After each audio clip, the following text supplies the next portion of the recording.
শেখ হাসিনা সরকার পতনের পর বাংলাদেশে এখন একটা থমথমে অবস্থা।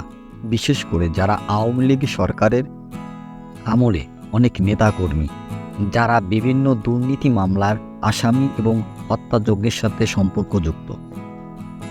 বাংলাদেশের আওয়ামী লীগের সাধারণ সম্পাদক ওবায়দুল কাদের ইতিমধ্যে একটা নিউজ দিয়েছিল যে তিনি দেশে নেই, তিনি বিদেশে আছে। কিন্তু নিউজটা ফেক, তিনি আসলে দেশেই আছেন। মধ্যরাতে ওবায়দুল কাদেরকে গ্রেপ্তার করার জন্য তার ভাইয়ের বাসায় অভিযান চালানো হয়। গোপন সূত্রে খবর পাওয়া গিয়েছিল যে তিনি তার ভাইয়ের বাসায় আছেন, কিন্তু পুলিশরা যাওয়ার আগেই ওবায়দুল কাদের খবর পেয়ে যায় যে তাকে ধরার জন্য পুলিশ আসতেছে। এমন পরিস্থিতিতে তিনি আর কোনো সময় কালক্ষেপণ না করেই তিনি তার ভাইয়ের বাসা থেকে লুকিয়ে পড়েন।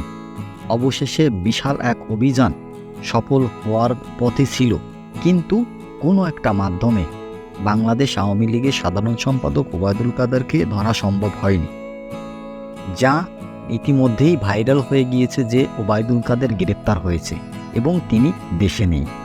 কিন্তু পুলিশের গোয়েন্দা বিভাগ থেকে জানানো হয় এখন পর্যন্ত তিনি দেশেই আছেন, কিন্তু তাকে ধরা সম্ভব হচ্ছে না, পলাতক আছেন।